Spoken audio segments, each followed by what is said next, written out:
Okay, so I've never done this before, so don't judge me. This video is probably going to be all over the place, but I just wanted to share my experience because, well, it's going to be very embarrassing to share it, but I wanted to share my experience because when everything had happened to me and I looked for other people to share what happened to them in a similar way, there's not really a lot of videos out there.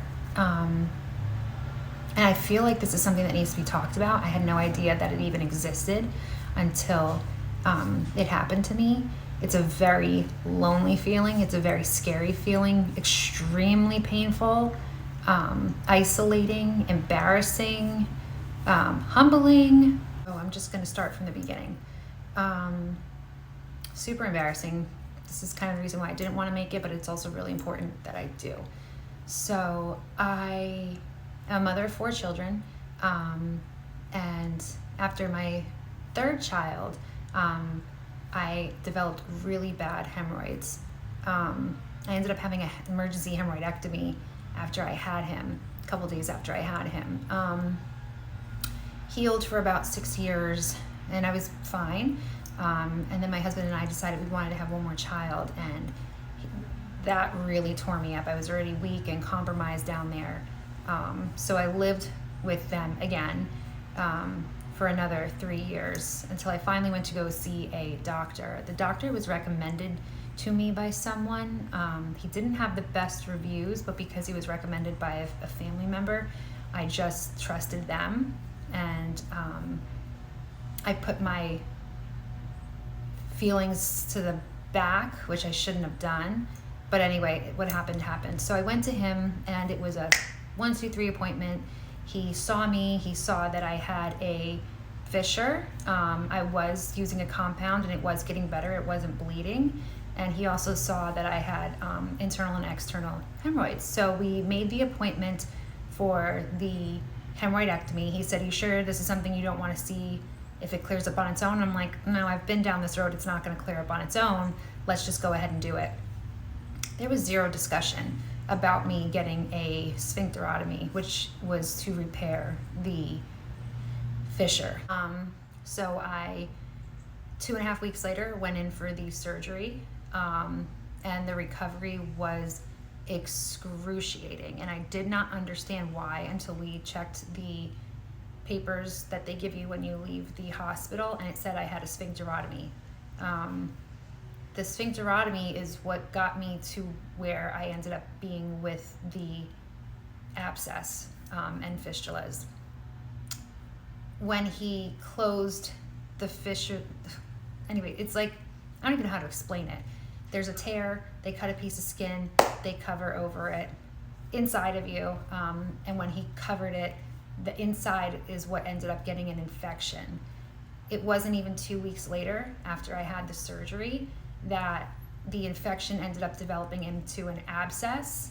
And by the time that I got to the ER, it had ruptured, and they waited a very long time before they brought me in to repair it. I need to take a second to talk about the excruciating pain from the perianal abscess. It was it was excruciating. I've never felt pain like that in my entire life. I tell everybody that I always thought that the pain scale was a 1 to 10, like you see on the walls when you're in the emergency room. That's BS. I was at a 50. I was given morphine. I was given Dilaudid. I mean, they were throwing everything at me that they could to stay within the parameters of you being allowed to have certain specific type of medication. Nothing worked. Absolutely nothing worked. I thought I was dying at one point. When we got in the car, every single bump that we went over, I felt it. I was screaming. It got to the point where I thought I was dying. I mean, my legs fell asleep from the knees down. My hands were automatic, my arms were curling in like this. Involuntarily, I couldn't open my eyes. I was begging him to call 911. I was telling him goodbye. I really thought I was dying. I said, "Tell my children that I love them." I mean, I thought I was dying. And the pain was just on a whole nother level. So fast forward, that was around 3 o'clock on August the 1st. And then August the 2nd at around 5 o'clock is when they finally took me. The doctor who performed my hemorrhoidectomy and sphincterotomy was not available, so someone that he works with went in and put in a drain. He put in the drain to get me by, but it wasn't what should have been done. What should have been done was he should have opened me up on the stitch line that the first doctor had made, cleared out the infection, and then stitched me back up. But he ended up putting in a Seton drain, which created one of the fistulas. As a couple days later, I went to my doctor when he was finally back, and I said, what are these like puncture holes? I had no idea that those were fistulas. That's a whole nother animal of pain. Every day you have to sit and soak and wait for your bowel movement to come down and pass through these fistulas, and it burns like someone is lighting. Any kind of pain medication that you take won't work. You just have to soak and let it go through. So when he told me what he thought that they were, it was just very casual. He didn't want to hear about my experience in the hospital. It was just kind of like rushing me through it. When he was talking about the fistulas, he was saying something, yeah, don't worry about it. You come back in when it calms down, we'll de-roof you. And then all this like language that I just never knew of. I just definitely was not in the right hands. Not feeling safe with him anymore. I had been to the ER a couple times after that because I didn't realize what the pain was of the stool going through the fistulas. Every time I would tell somebody that I had a sphincterotomy, their eyes would bug out of their head and say, you're so young, why would they do that? You're healthy. I didn't know the risks. I didn't know anything about it. I didn't know I was getting it. Of course I wouldn't have done it had I known the potential of what could have been and happened to me. So anyway, I ended up researching and finding another doctor. We had some tests run. I had a colonoscopy done. I had blood work done. I had a rectal MRI done. We did everything to try to figure out why this happened. And then short story long, no IBS, thank God, no Crohn's, thank God, no colitis, nothing. Thank God everything is okay. But I ended up, I found out that when an abscess bursts or you have a perianal abscess, that there's a 50-50 chance you will get fistulas, and then there's a 50-50 chance that you won't. They don't really know why, it just happens, and unfortunately it happened to me. So what we ended up doing was finding another colorectal surgeon that I personally looked up, incredible reviews, really great history. And that's another thing too, that if you're going to have somebody correct these issues that you have to find someone who specializes in colorectal surgery. You have to find somebody who knows what they're doing, who does it all the time. Trust your gut. If they don't want to answer your questions, if they don't want to give you their time, if they make you feel like you're annoying them. I would call the office of the first person that I was seeing, and they were so awful to me. My husband, I should say, who's been through absolute to hell and back with me through this whole process. They just said, well, if you're in that much pain, you should probably go to the ER. Or, no, sorry, we can't do this. Or the night that my packing fell out from my first abscess that I had, the girl told me not to take a sitz bath, which was so wrong. I was supposed to sit there and soak and get all the muck and guck and everything out. And she told me not to. And I tanked that night. There's so much care that needs to be taken, and information that has to be given. And if that's not being done for you, you're in the wrong hands. So I found this new doctor, and by the grace of God, I called that morning, because in between the Seton drain that I have and one of the two abscesses that I saw that developed, there looked like there was like a blood blister under the skin, and it was really painful, and I didn't know what it was.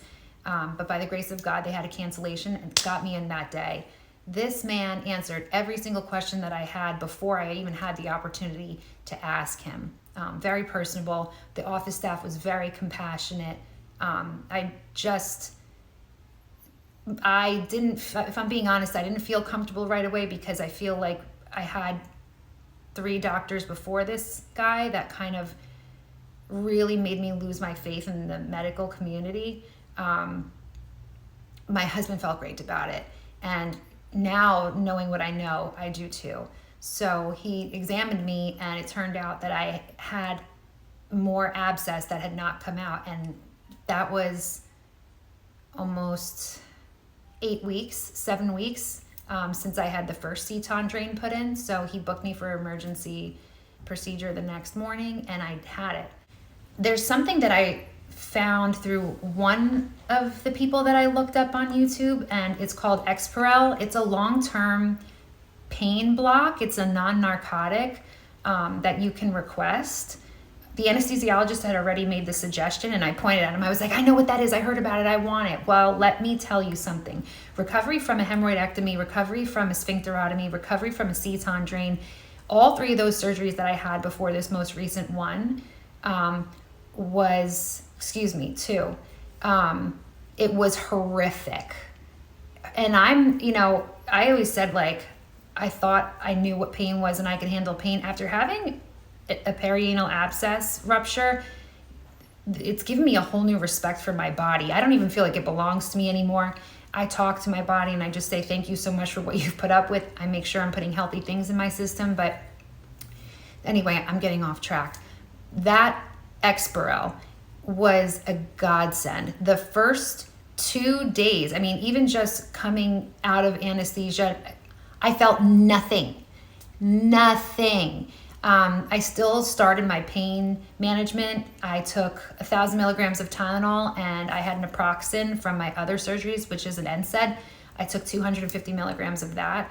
And I was golden. I mean, there was zero pain. Then I ended up going to the bathroom the second time, and I forgot the whole routine of when you're feeling that excruciating burning, that no pain management is helping. You're supposed to be soaking and sitting and letting all of that stool pass through your second butthole. I mean, really, we might as well be real here. And so this man is just a godsend. Another thing, the first surgeon that performed these surgeries on me, he did not want to see me until 2 weeks after. That is where I got in trouble with the abscess the first time. This guy, when I called the office and I said, hey, can I come in every week after my procedure? He said, you absolutely can. He's like, I don't recommend it. You don't have to. Usually we'll do 2 weeks.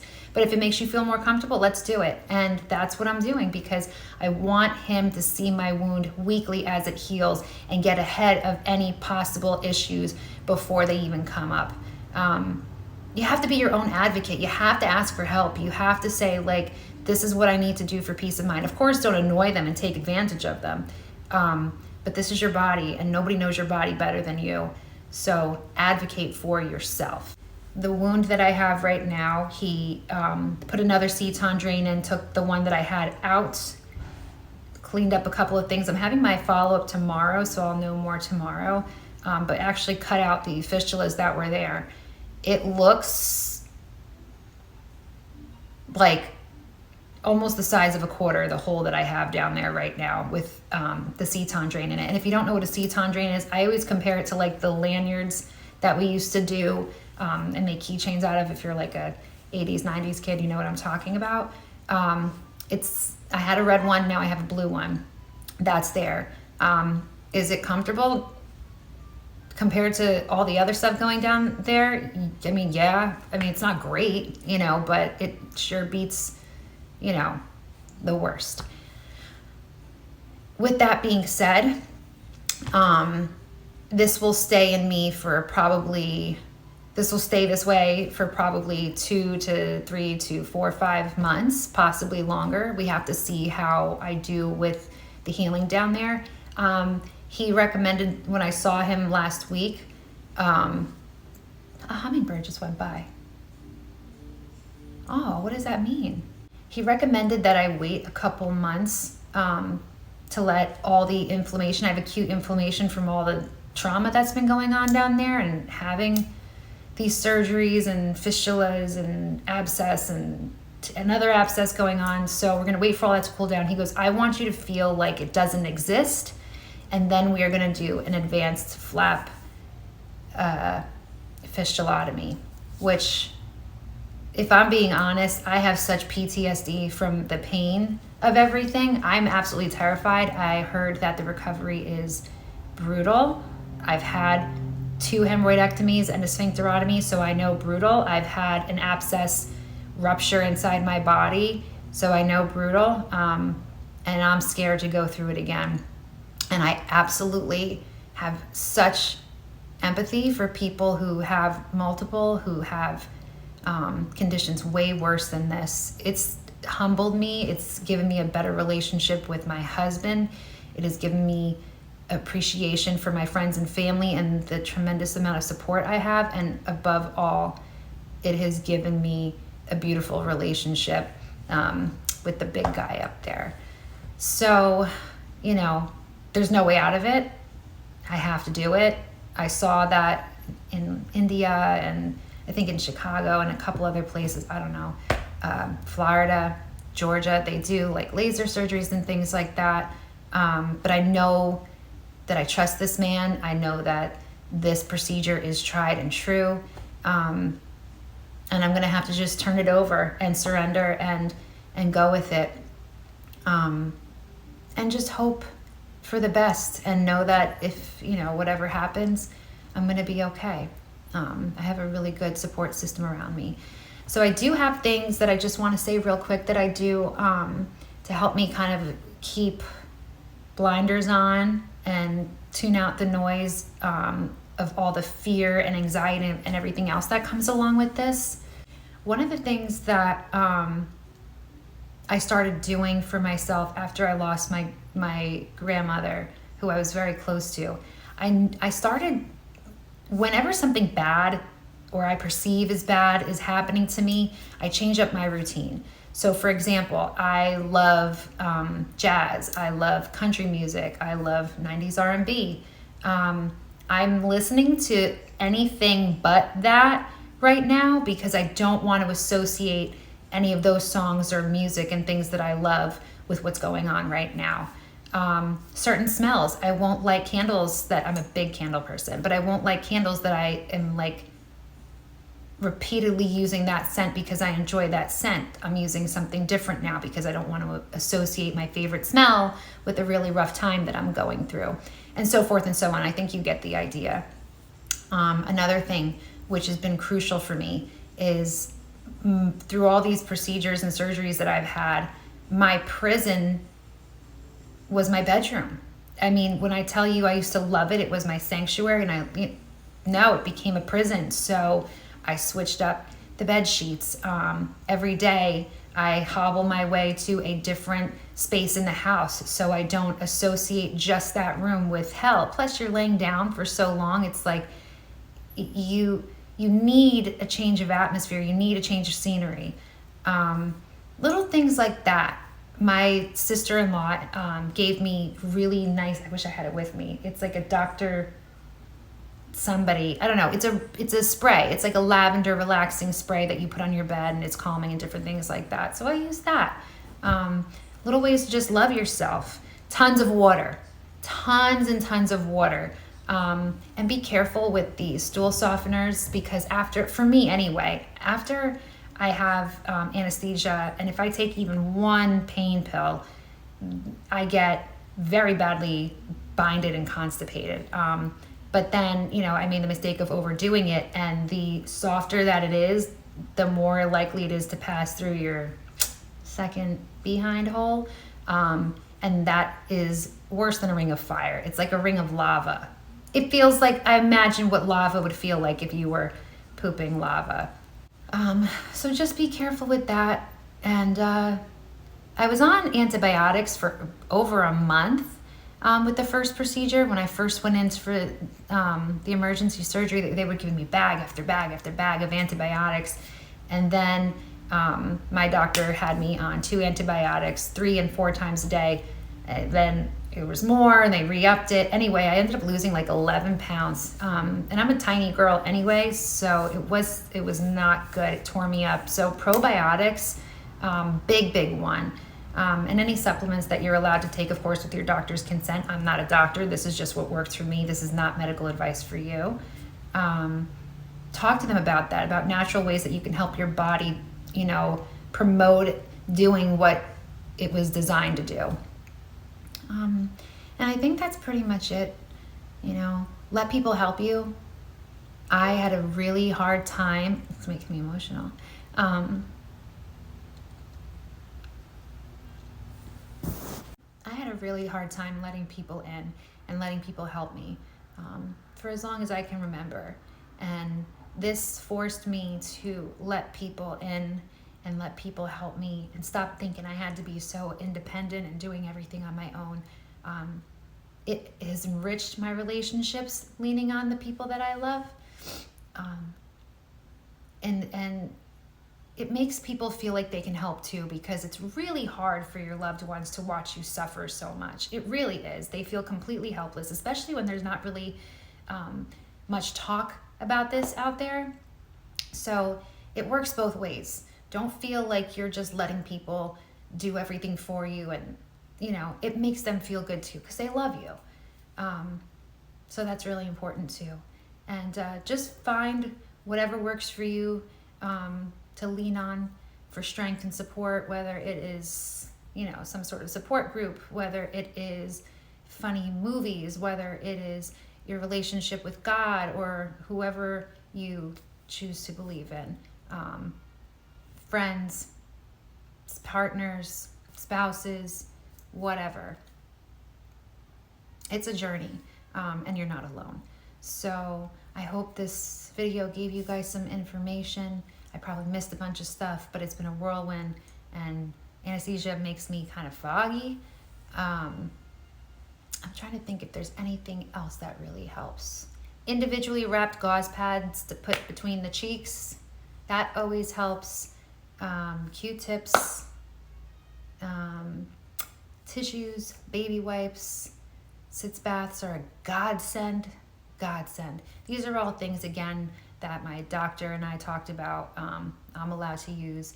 Always talk about with your doctor what they think is best. And I wish you nothing but the best. And if you're going through this, a speedy recovery. If you're looking into the future of having surgery, if you just had one, I hope everything works out for you. I truly, truly do. I empathize with this community more than I ever knew that I could. And you're not alone.